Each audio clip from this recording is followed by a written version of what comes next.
भाजपा पर नहले पे दहला वाला पासा फेंकेगी कांग्रेस। क्या सुक्खू मंत्रिमंडल में शिफ्ट होंगे कुछ सीपीएस। हिमाचल में भाजपा का सीपीएस वाला दांव होगा फेल। हाईकोर्ट का फैसला आने से पहले ही सुक्खू कर देंगे खेल। कांगड़ा जिले से नए मंत्री की चर्चाएं तेज। कैबिनेट में गोमा की जगह किशोरी होंगे अगला फेस। हमीरपुर से मंत्री बनेंगे राजेश धर्माड़ी। कांगड़ा में सुधीर संजय पर भारी पड़ेंगे भवानी। 3 नए मंत्री सुक्खू ने कर दिए फाइनल।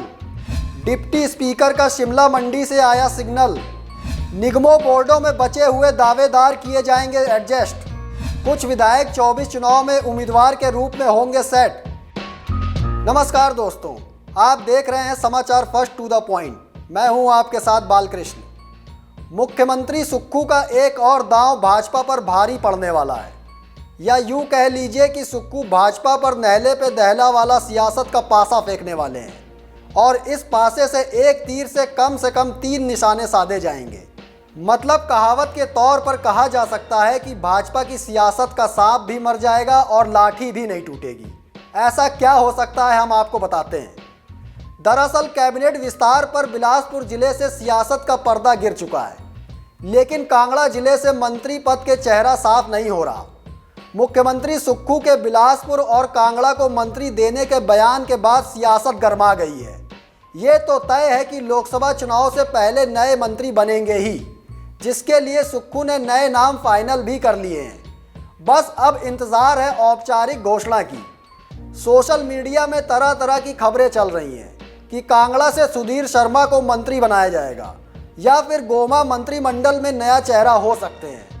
ऐसे ही हमीरपुर में राजेंद्र राणा का नाम कई मीडिया संस्थान ले रहे हैं, लेकिन मुख्यमंत्री सुक्खू के फैसले और काम करने का अलग अंदाज ही ये बताता है कि जो वो चाहेंगे और जब वह चाहेंगे तभी मंत्रिमंडल का विस्तार होगा और जिसे चाहेंगे वही मंत्री बनेगा।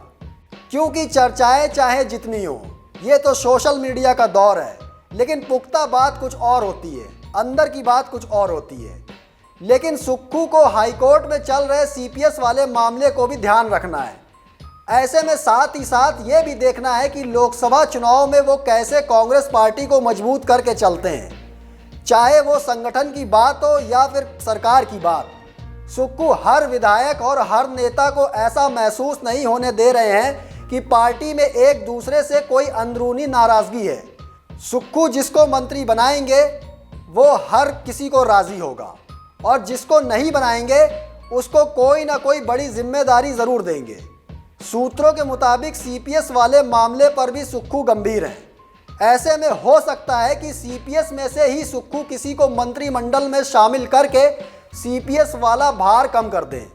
अगर ऐसा होता है, जिस प्रकार से गोमा के मंत्री बनने की चर्चाएं तेज थी, ऐसे में गोमा पर सीपीएस किशोरी लाल भारी पड़ सकते हैं। यानी हो सकता है किशोरी लाल को सीपीएस से हटाकर मंत्री बना दिया जाए। इससे कांग्रेस अध्यक्ष मल्लिकार्जुन खड़गे की बात का वजन भी रह जाएगा और एक सीपीएस सरकार में कम से कम हो जाएगा और एक मंत्री का पद भी भर जाएगा। ऐसे ही और भी कई सीपीएस हो सकते हैं जिनको सुक्खू कहीं और एडजस्ट कर दें, चाहे वो बोर्डो निगमों की बात हो या फिर डिप्टी स्पीकर बनाने की बात।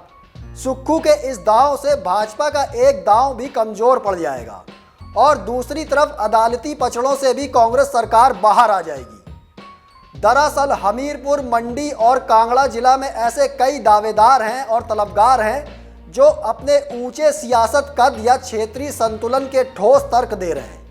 कांग्रेस के सत्ता में आने पर मुख्यमंत्री पद के लिए सुक्खू के नाम की घोषणा हुई तो ये माना जाने लगा कि धर्माड़ी हर हाल में मंत्री बनेंगे, साथ ही कांगड़ा जिला से सुधीर शर्मा भी मंत्री बनेंगे। लेकिन ऐसा हुआ नहीं। मुख्यमंत्री सुक्खू और उप मुख्यमंत्री मुकेश अग्निहोत्री के शपथ लेने के महीने भर के इंतजार के बाद कैबिनेट में जो 7 मंत्री शामिल हुए, उनमें धर्माड़ी नहीं थे और ना ही सुधीर शर्मा थे। हालांकि सुक्खू के दोस्त रहे धर्माड़ी भी उनकी तरह वीरभद्र खेमे से हमेशा दूर रहे। दूसरी तरफ सुधीर शर्मा हमेशा वीरभद्र खेमे के बेहद करीबी रहे। इसलिए 2012 में ब्राह्मण समुदाय के धर्माड़ी हाईकमान के पास जातीय और क्षेत्रीय संतुलन की दुहाई देते हुए भी मंत्री ना बन पाए। लेकिन अब सुक्खू के बयान से साफ है कि एक मंत्री बिलासपुर से जरूर होगा। चूंकि बिलासपुर से राजेश धर्माड़ी कांग्रेस से इकलौते विधायक हैं, इससे लग रहा है कि वो मंत्री बन जाएंगे। सुक्खू ने कांगड़ा जिला से भी मंत्री बनाने की बात कही है, लेकिन क्या कांगड़ा से 2 मंत्री बनेंगे, ऐसा उन्होंने स्पष्ट नहीं कहा है। अब कांगड़ा जिला से मंत्री पद के लिए शुरू से दावेदार धर्मशाला के विधायक सुधीर शर्मा का सब्र का बांध थम गया है। ऐसे में अगर धर्माड़ी मंत्री बनते हैं तो दूसरे ब्राह्मण चेहरे को कैबिनेट में न लेने के बहाने भी सुधीर दौड़ से बाहर हो सकते हैं। दूसरे ब्राह्मण नेता ज्वालामुखी के विधायक संजय रतन भी इस पैमाने से अनदेखे हो सकते हैं, जो पहले सुक्खू विरोधी खेमे में रहे हैं। लेकिन कांगड़ा जिला में एक और ऐसा चेहरा है जो मुख्यमंत्री सुक्खू से नज़दीकियां बना चुका है। उनका नाम है फतेहपुर से विधायक भवानी सिंह पठानिया।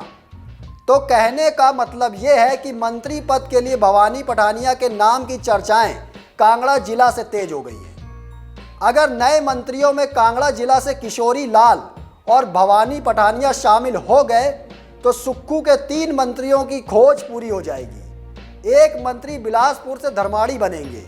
उसके बाद डिप्टी स्पीकर के साथ निगमों बोर्डों में किसे कौन सी जिम्मेदारी दी जाएगी, इसमें सुक्खू सबकी एडजस्टमेंट जरूर करेंगे। माना जा रहा है कि मंडी से कोई डिप्टी स्पीकर का चेहरा सामने आ सकता है। जैसे कांग्रेस के इकलौते विधायक चंद्रशेखर वहां से जीत के आए हैं, तो हो सकता है कांग्रेस विधायक चंद्रशेखर को डिप्टी स्पीकर बना दिया जाए।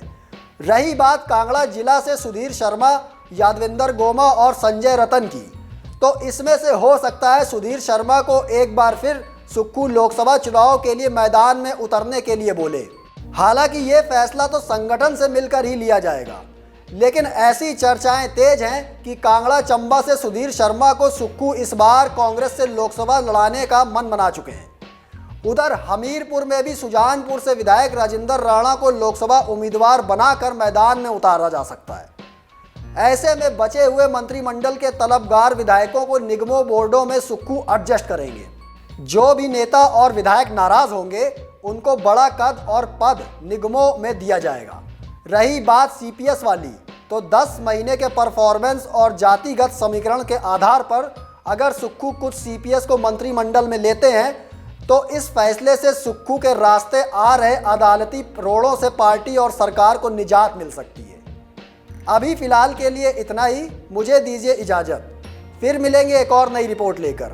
लेकिन कमेंट बॉक्स में अपनी राय देना ना भूलिएगा कि आपको हमारी इस रिपोर्ट में कितना दम लगता है। साथ ही ये भी बताइएगा कि लोकसभा चुनाव से पहले क्या सुक्खू अपने मंत्रिमंडल का अच्छे से विस्तार कर पाएंगे, जिससे आने वाले आम चुनावों में भी हिमाचल में कांग्रेस पर जनता भरोसा कर सके। धन्यवाद।